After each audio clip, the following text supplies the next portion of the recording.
The latest version of the Bikeflights Bike Box Large is optimized for shipping gravel bikes with integrated cockpits and cable routing like this Trek Checkpoint.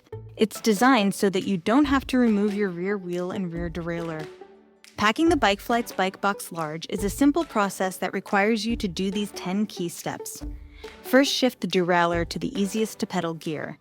Next, remove the pedals. Remove the front wheel. This is a great time to remove the rotor as well.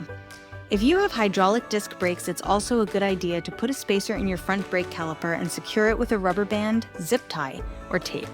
Replace your front wheel with our cardboard fork block and patented dropout spacer, which is sized to fit 9 different axle widths.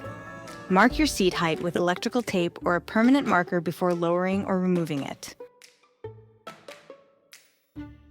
Place your bike inside the box, making sure your rear wheel slides into the rear wheel slot. You may need to adjust the position of your handlebars to prevent them from coming in contact with the side of the box. Insert the wheel sleeve next to your bike, followed by your front wheel.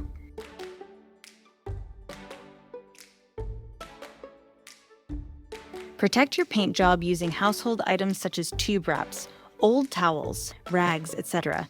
Utilize the perforated holes and included bungees to secure your rear wheel, front wheel, and other parts to prevent movement inside the box. Don't forget to pack your seat post.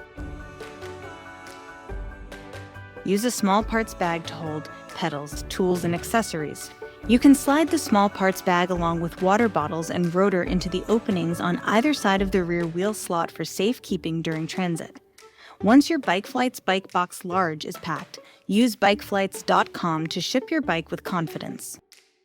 Check out our videos on how different styles of bikes can be packed in the latest version of the Bike Box Large. We ship.